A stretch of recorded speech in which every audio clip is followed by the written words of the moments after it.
Hello, सलाम, नमस्कार। आप सभी बाबू भैया का आपके अपने अध्ययन क्लासेस में एक और बार स्वागत है। तो अगर लगातार वीडियोस देख रहा होगा तो ये तो अभी उसको पता ही चल गया होगा कि हम लोग चैप्टर 4 कंप्लीट कर चुके हैं और चैप्टर 4 में एनसीईआरटी एक्सरसाइज और एनसीईआरटी एग्जाम्पल्स का क्वेश्चंस भी हम लोग कर ही लिए हैं। अब उसी सिलसिले को आगे बढ़ाते हुए नया चैप्टर है अपने पास, चैप्टर नंबर 5, जिसका नाम है मैग्नेटिज्म एंड मैटर। अब देखो, स्टार्ट करने से पहले हम ये बता दें कि जो क्लास 12th है, 12th में अपने को पढ़ना क्या होता है। मोटा मोटी अगर हम लोग क्लास 12th में देखें तो हम लोग को पढ़ना होता है इलेक्ट्रिसिटी, मैग्नेटिज्म, ऑप्टिक्स और सेमीकंडक्टर्स के बारे में, मतलब एटम्स, न्यूक्लियाई के बारे में। यही 4-5 टॉपिक अपने को पढ़ना होता है। अब देखो सीक्वेंस कैसे चलता है। जो पार्ट 1 है अपने पास क्लास 12 का, उसमें अपने को केवल पढ़ना है इलेक्ट्रिसिटी और मैग्नेटिज्म से रिलेटेड सारा चीज़। जो पार्ट 2 उसमें अपने को पढ़ना है सेमीकंडक्टर, ऑप्टिक्स और एटम और न्यूक्लियाई से रिलेटेड चीज़। अब जो पार्ट 1 है उसमें टोटल अपने पास है इलेक्ट्रिसिटी और मैग्नेटिज्म का। अब देखो चैप्टर 1 से अगर समझा जाए कि क्या क्या हम लोग पढ़े हैं। सबसे पहला जो चैप्टर था उसमें हम लोग पढ़े थे चार्ज के बारे में। अगर हल्का फुल्का भी याद हो तो सबसे पहला चैप्टर जो हम लोग पढ़े थे उसमें चार्ज के बारे में पढ़े थे। ब्रीफली हर चीज़ चार्ज के बारे में देखा गया था। उसके बाद चार्ज के बाद सेकेंड चैप्टर में हम लोग पोटेंशियल के बारे में पढ़े थे। मतलब अगर कोई चार्ज को एक जगह से दूसरी जगह हम लोग लेके जा रहे तो जो वर्क डन करना पड़ता उसी को उसका पोटेंशियल बोलते थे। तो सेकेंड चैप्टर में केवल पोटेंशियल के बारे में पढ़े थे। उसी सिलसिले को आगे बढ़ाते हुए क्या हुआ था कि जब चार्ज है अपने पास, चार्ज के पास पोटेंशियल हो गया और जब चार्ज को मूव कराएंगे हम लोग, तो जब चार्ज मूव करेगा मतलब फ्लो ऑफ चार्ज जब आएगा तो उसको हम लोग क्या बोलेंगे, करंट। तो ये 3 चैप्टर स्टार्टिंग का था। जो चैप्टर 4 हम लोग पढ़े थे, चैप्टर 4 का नाम क्या था, मैग्नेटिक इफेक्ट ऑफ करंट। कहने का मतलब क्या हो गया कि जब करंट है, मतलब जब फ्लो ऑफ चार्ज हो रहा है, उसके वजह से कहीं ना कहीं अपने को मैग्नेटिक फील्ड देखने को मिल रहा था। तो अपने को देखने को मिला था मैग्नेटिक इफेक्ट ऑफ करंट। ये था अपने पास चैप्टर नंबर 4। तो अगर देखो सीक्वेंस अगर देखा जाए तो कितना बढ़िया से अरेंज किया गया। सबसे पहले हम लोग चार्ज के बारे में पढ़े, फिर पोटेंशियल आया, फिर करंट आया, फिर करंट के वजह से मैग्नेटिक फील्ड आया। तो अब कुछ ये एक नया चीज़ आ गया अपने पास, मैग्नेटिक इफेक्ट करंट की वजह से ही है। तो अब जो नया चैप्टर आएगा अपने पास, अब ये पूरा था इलेक्ट्रिसिटी से रिलेटेड। अब जो पूरा कहानी आएगा अपने पास अब मैग्नेटिक से रिलेटेड आएगा। मतलब मैग्नेट से रिलेटेड अपने को कहानी समझना पड़ेगा। उसके बाद जो टॉपिक आएगा इन दोनों का कॉम्बिनेशन आएगा कि इलेक्ट्रिसिटी और मैग्नेटिज्म दोनों एक साथ पढ़ा जाएगा। तो देखो कितना अच्छे तरीके से अरेंज करके परोसा गया अपने को। तो बस अपने को पढ़ाई करना, और वो भी अपने से हो नहीं पाता है तो कोशिश करना भाई, बहुत आसान है। चीज़ों को सीक्वेंस में दिया गया है, अपने को बस पढ़ते चलना है। तो उसी सिलसिले को आगे बढ़ाते हुए जो नया चैप्टर है उसका नाम है मैग्नेटिज्म एंड मैटर। मतलब अपने को क्या पढ़ना है, मैग्नेट के बारे में ही पढ़ना है और उससे रिलेटेड जो भी चीज़ें होंगी मैटर से, मैग्नेटिज्म एंड मैटर। ये है अपने पास चैप्टर नंबर 5। अब देखो मैग्नेटिज्म एंड मैटर पढ़ना है तो इसको समझ लिया जाए, थोड़ा सा इंट्रो ले लिया जाए इसके बारे में कि क्या क्या पढ़ना है। तो इसमें इंट्रोडक्शन में हम बता दें, सबसे पहले अपने को मैग्नेटिज्म के बारे में पढ़ना है। अब मैग्नेटिज्म के बारे में क्या पढ़ना है, तो ये ऑलरेडी हम लोग पिछले चैप्टर में, कहने का मतलब करंट वाले, मैग्नेटिक इफेक्ट ऑफ करंट वाले में समझ चुके हैं थोड़ा मोड़ा। अब कैसे समझे हैं वो एक और बार कोशिश करते हैं समझाने का। जैसे मान लो ये है अपने पास, ये है अपने पास, जब ऐसे बाल बनाते ना तो समझ जाया करो। ये है अपने पास सुंदरी, ये है अपने पास गेंदा भैया, और एक नए किरदार और भी हैं अपने पास। ये है छोटा चेतन, छोटा चेतन, ये है गेंदा भैया। अब देखो खास बात क्या है, ये जो महिला है, इस महिला को नाम हम लोग क्या दिए हैं, सुंदरी। ठीक है, इस सुंदरी के बाद अगर सुंदरी का पावर के बारे में बात करें तो सुंदरी इधर से भी एक को अट्रैक्ट कर सकती है, मतलब अपनी ओर आकर्षित कर सकती है, जिसका नाम क्या है, गेंदा भैया। और सुंदरी इधर से भी, मतलब इधर चला मैं उधर चला और दोनों तरफ से एक एक लेता चला, कुछ ऐसा वाला किस्सा होगा सुंदरी के साथ। तो सुंदरी के पास वो शक्ति है कि वो दोनों हाथों से 2 लोगों को अट्रैक्ट कर सकती है, और भी कर सकती है अलग अलग तरीके से, लेकिन फिलहाल हम लोग 2 ही लोग को समझ रहे हैं। और ये जो गेंदा भैया है या ये जो छोटा चेतन है, ऐसा सोचेंगे मेरी वाली तो अलग है। अरे किसी वाली अलग नहीं होती, सब सेम होता है। ठीक है, लास्ट में एक ही गाना निकलेगा, ठुकरा के मेरा प्यार मेरा इंतकाम देखेगी। उससे बढ़िया है कि प्यारी मोहब्बत में मत तोड़ो। बस समझ लो चीज़ों को। ये इधर से किसको अट्रैक्ट कर रही है, गेंदा भैया को। इधर से किसको अट्रैक्ट कर रही है, छोटा चेतन को। कल को ऐसा भी सिचुएशन आ सकता है कि इधर से इसको रिपेल कर दे छोटा चेतन, तुम मेरे लायक नहीं हो यार, या फिर ऐसे डायलॉग मारे इमोशनल वाला, तुम बहुत अच्छे लड़के हो, तुम मेरे से अच्छी लड़की डिज़र्व करते हो, हम तुम्हारे लायक नहीं हैं। और इस समय फिर उनका छोटा चेतन का डैश कट जाएगा। तो वो सब शब्द हमको बोलना अच्छा नहीं लगा, डैश कट जाएगा। बाकी समझदार है तुम लोग, पहले फिजिक्स ना समझ आई है तो समझ जाएगा। तो कुल मिला के टॉपिक पे आ जाए तो क्या कर रही है सुंदरी, इधर से भी एक को अट्रैक्ट कर सकती है, इधर से भी अट्रैक्ट कर सकती है, और चाहे तो रिपेल भी कर सकती है। कुल मिला के मोटा मोटी ये कहना है कि अगर, और ये बताओ, अगर सुंदरी यहाँ पे है और गेंदा भैया को बहुत दूर कर दिया जाए, मतलब कहीं और ही कर दिया जाए, तब क्या अट्रैक्शन देखने को मिलेगा या रिपल्सन देखने को मिलेगा? नहीं देखने को मिलेगा। तो जो सुंदरी का शक्ति है, मतलब ये जो सुंदरी का खुशबू है, एक सर्टन रीजन तक रहेगा।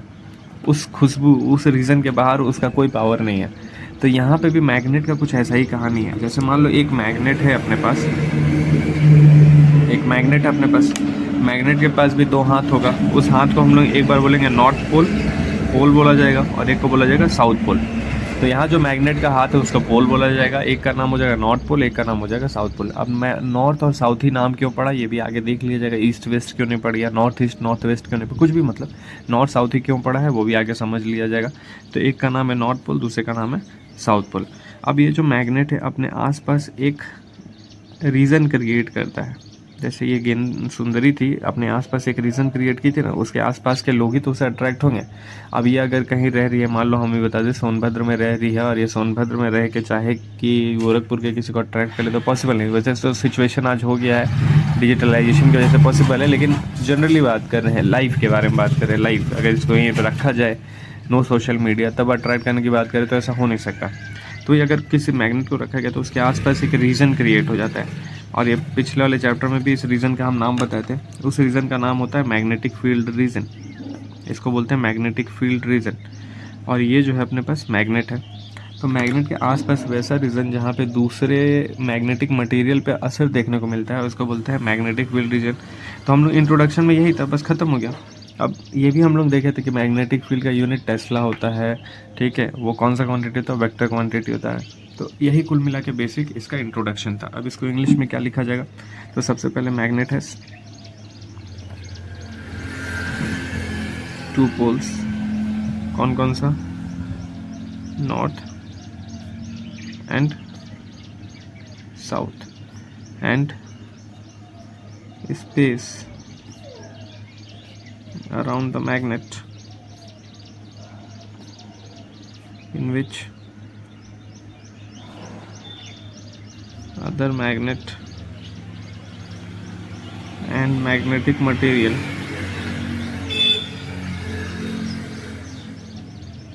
like, दिख रहा ना यार, हम लिखते जा रहे हैं, हाँ, लाइक आयरन, मतलब कोई भी ऐसा magnetic material, cobalt, nickel, HSA get experienced by a force it is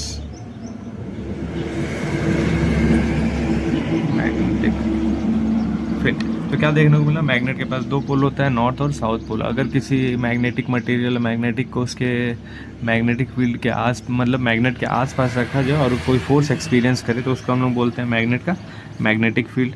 ये कौन सा क्वांटिटी होता है, it is a vector quantity, it is a vector quantity. उसके बाद यूनिट क्या होता है, इसका यूनिट होता है टेस्ला। तो समझ गए। तो कहीं ना कहीं जो मैग्नेट है किसी न किसी एक सुंदरी की तरह है। तो जिस तरीके से सुंदरी के पास खास बात होता है किसी समय अट्रैक्ट करने का, किसी समय रिपेल करने का, जब मन किया किसी को पकड़ लिए, जब मन किया किसी को छोड़ दिए, किन्हीं किन्हीं हरकतों पे, तो वही सेम प्रॉपर्टी मैग्नेट भी दिखाएगा। मैग्नेट भी परमानेंट नहीं हो सकता है, कभी कभी साथ भी छोड़ सकता है। तो ये सब अभी अपने को आगे पढ़ना, भी तो बस इंट्रोडक्शन था। अब इसके बाद हम लोग क्या देख लिए, इंट्रोडक्शन मतलब एक बेसिक डेफिनेशन जान लिए, ये सब आने वाला है नहीं, ये बस जानने के लिए, फॉर्मेलिटी के लिए बता दे रहे हैं। उसके बाद हम लोग जान लें प्रॉपर्टीज़ ऑफ मैग्नेट, ये इंपॉर्टेंट चीज़ है, क्या क्या खास बात होता है सुंदरी का। प्रॉपर्टीज़ ऑफ मैग्नेट, मैग्नेट मतलब सुंदरी। तो सुंदरी सबसे पहले तो सुंदर होगी।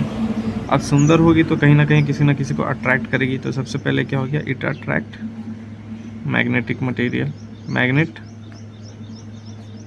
और magnetic material.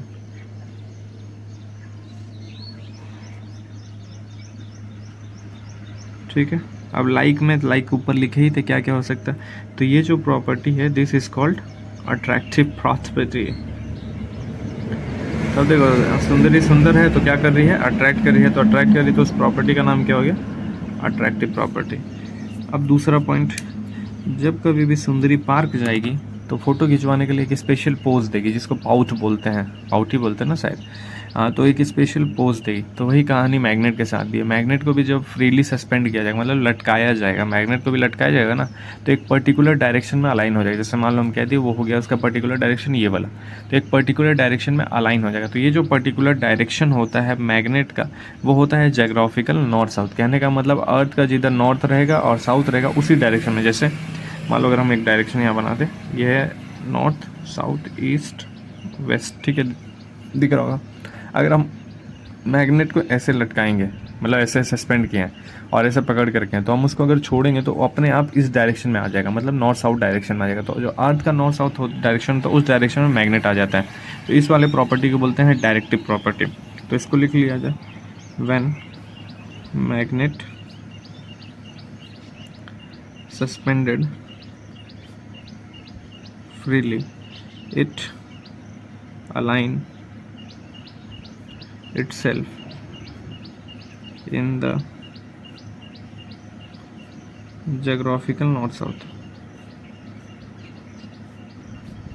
It is called directive property. अब देखो ये ध्यान रखना जरूरी है कि डायरेक्टिव प्रॉपर्टी क्या होता है। तो डायरेक्टिव प्रॉपर्टी नॉर्थ साउथ में अलाइन होना होता है। अट्रैक्टिव प्रॉपर्टी क्या होता है, तो किसी मैग्नेट या मैग्नेटिक मटेरियल को मैग्नेट अट्रैक्ट करता है तो उसको बोलते हैं हम लोग अट्रैक्टिव प्रॉपर्टी।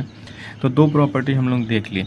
अब देखो पहले के समय में मतलब अब तो हम लोग थोड़े से मॉडर्न हो गए हैं। पहले के समय में कभी ऐसा केस सुनने को मिलता था क्या कि मैं आदमी हूँ, आदमी से प्यार करता हूँ, या फिर मैं औरत हूँ, महिला से प्यार करती हूँ सॉरी। तो ऐसा पहले के समय सुनने को नहीं मिलता था। तो वही मैग्नेट पहले के समय था, तो मैग्नेट भी फिर कुछ वैसा ही प्रॉपर्टी शो करता है। थर्ड पॉइंट, जैसे मान लो एक सुंदरी है, वो दूसरे सुंदरी से प्रेम तो नहीं करेगी। आज के समय ये सब पॉसिबल है टुडेज जनरेशन में, लेकिन पहले में तो ये सब नहीं सुनने को मिलता था। तो वही पहले के बाद में क्या होता था कि लाइक पुल, मतलब सुंदरी है और दूसरी भी सुंदरी है, तो वो दोनों एक दूसरे को क्या करेगी, रिपेल ईच अदर, एक दूसरे को पसंद नहीं करेगी। और अनलाइक पोल है, जैसे सुंदरी और गेंदा भैया या सुंदरी और छोटा चेतन, तो unlike pole attract each other. ठीक है, तो ये है नेचर का नियम, लेकिन आजकल नेचर के साथ खिलवाड़ कर रहे हैं हम लोग, तो इसीलिए उसका फल भी मिलेगा। ये तीन प्रॉपर्टी हो गया। चौथा प्रॉपर्टी जैसे मैग्नेट है अपने पास, इसको मैग्नेट से समझा जाए, इसको सुंदरी को दूर रखा जाए। जैसे ये है नॉर्थ साउथ, अब इसको हम बीच से तोड़ दें, मैग्नेट को तोड़ दें तो दो हिस्से में बढ़ जाएगा कुछ ऐसा। तो जब दो हिस्से में बटेगा ना, तो इसके पास भी नॉर्थ साउथ पोल होगा और इसके पास भी नॉर्थ साउथ पोल होगा। कहने का मतलब क्या हो गया कि मैग्नेट में कभी मोनोपोल एग्जिस्ट नहीं करता, मतलब सिंगल पोल कभी नहीं आएगा। तो magnetic monopole does not exist. Monopole तो हमेशा दो डाइपोल रहेगा। डाइपोल मतलब एक नॉर्थ एक साउथ हमेशा रहेगा। पांचवा पॉइंट क्या अपने पास, पांचवा पॉइंट ये है कि जैसे मान लो अगर अपने पास, ये तो तुम लोग देखा ही होगा, या फिर लाइफ में भी सिचुएशन, जैसे मान लो अगर सुंदरी और छोटा चेतन बहुत लंबे समय के लिए साथ हो जाए, या सुंदरी या गेंदा भी बहुत लंबे समय के लिए साथ हो जाए, उसके बाद सुंदरी छोड़ के चली जाए, नहीं तुम मेरे, नहीं डायलॉग तो ये होगा ना कि तुम में से अच्छी लड़की डिजर्व करते हो, मैं तुम्हारे लायक नहीं हूँ, तुम बहुत अच्छे लड़के हो, फलाना फलाना फलाना, ऐसे उसका काटा जाएगा। तो जब ये काट दिया जाएगा तो क्या गेंदा भी या छोटा चेतन तुरंत उस सदमे से बाहर आ जाएंगे? ऐसा तो नहीं होगा ना, नॉर्मल लाइफ शुरू कर देंगे, कुछ ना कुछ तो टाइम लगेगा यार। ठीक है, गाना गाएंगे ठुकरा के, मेरा प्यार मेरा इंतकाम देखेगी, जा बेवफा जा हमें प्यार नहीं करना, बहुत सारा गाना आएगा, अभी तो हमको याद नहीं आ रहा, दो तीन तो है तो बता दिया। तो बहुत सारा गाना मन में आएगा। मतलब कहने का मतलब ये है कि तुरंत तो उस सदमे से उभर नहीं ना पाएंगे। वही बात ये होता है कि जैसे मान लो सुंदरी है और सुंदरी से अट्रैक्ट हो गए हैं अपने गेंदा भैया, और गेंदा भैया को अब दूर कर दिया जाए तो अभी भी उसके यादों में तड़पेंगे गेंदा भैया सुंदरी के। वही बात यहाँ पे भी है कि अगर कोई मैग्नेट है अपने पास जिसके पास नॉर्थ साउथ पोल है, और कोई मैग्नेटिक मटेरियल है, जैसे हम कह दिए आयरन नेल है अपने पास, मतलब कांटी है अपने पास, इस कांटी को अगर हम मैग्नेट के पास ले जाके कुछ समय के लिए छोड़ देंगे, मतलब मैग्नेटिक फील्ड में कुछ समय के लिए रख देंगे, तो ये जो मैग्नेटिक फील्ड में रखे हैं और उसके बाद इसको दूर करेंगे, तो कहीं ना कहीं इस आयरन नेल के पास भी एक मैग्नेटिक प्रॉपर्टी आ जाता है, मतलब उसके सदमे में वो चला जाएगा। तो वो जो सदमा होता है उसी सदमे को हम लोग कहते हैं मैग्नेटिक इंडक्शन, मतलब उसके अंदर आया, इंड्यूस हो गया। क्या इंड्यूस हो गया? मैग्नेटिक प्रॉपर्टी इंड्यूस हो गया आयरन नेल के अंदर, इसलिए इस प्रॉपर्टी को कहा जाएगा मैग्नेटिक इंडक्शन। तो क्या पता चला कि कोई भी any magnetic material placed near magnet get induced same property of magnet.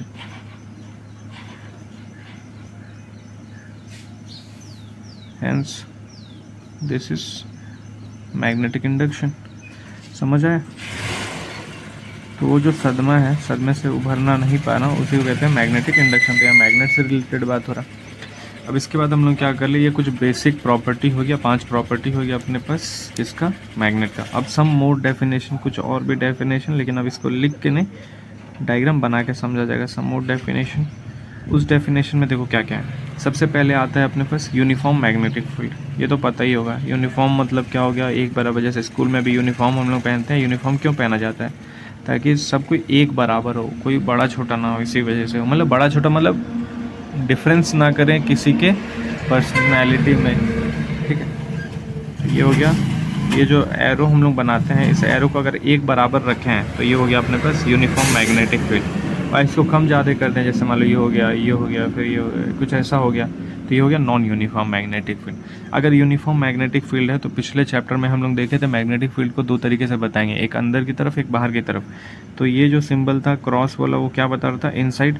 और जो डॉट वाला सिंबल था वो बता रहा था आउटसाइड। तो जब कभी भी इसको भी ऐसे बनाया जाए लगातार एक तरीके से, तो ये हो गया यूनिफॉर्म और ये हो गया यूनिफॉर्म आउटवर्ड, यूनिफॉर्म इनवर्ड, ठीक है। तो ये कुछ हो गया अपने पास यूनिफॉर्म मैग्नेटिक फील्ड। डेफिनेशन नहीं है इसका, बेसिक बस जानना है अपने को क्या क्या होता है। दूसरा क्या हो जाएगा अपने पास?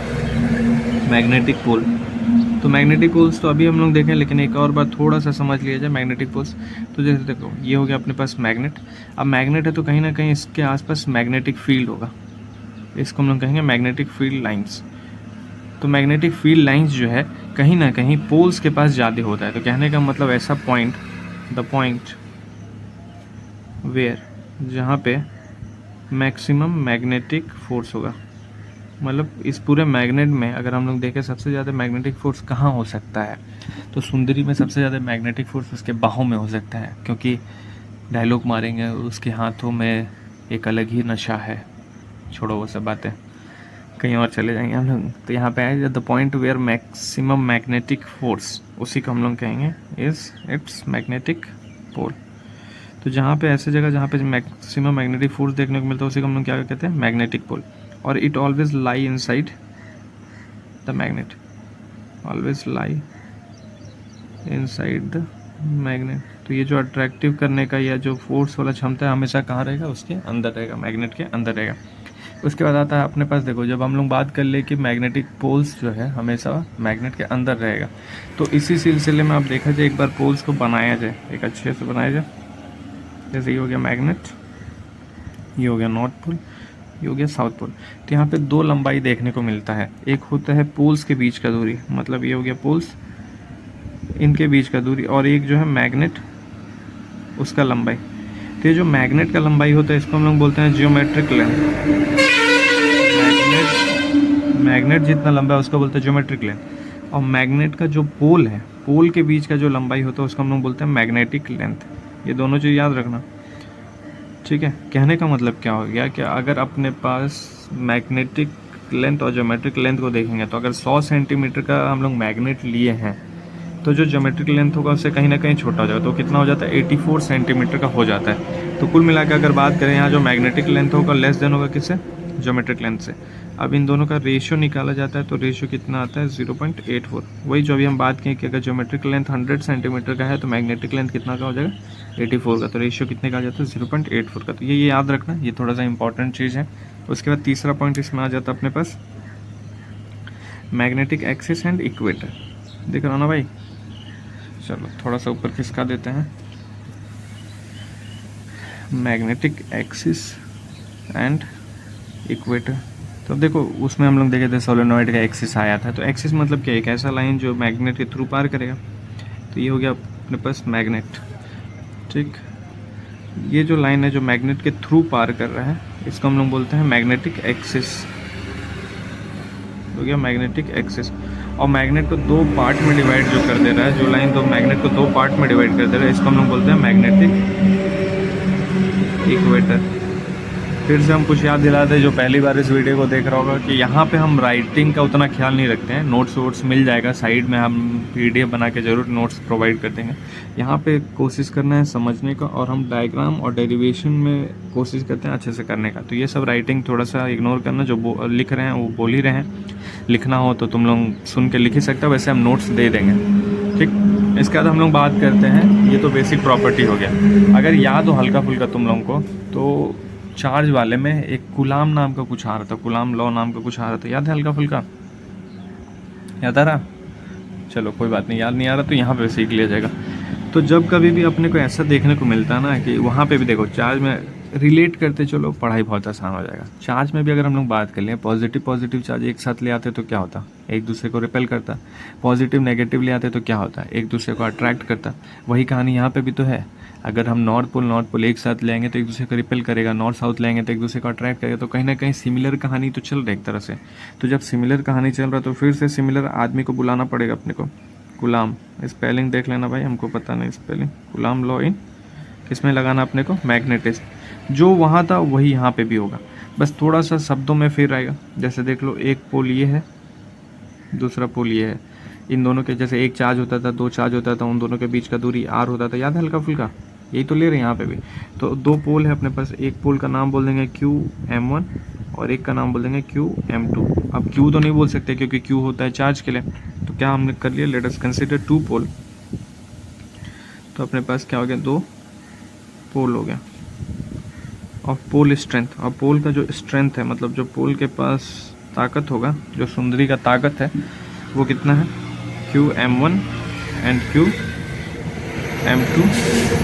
Respectively separated. और उन दोनों के बीच का गैप कितना है? Separated by a distance of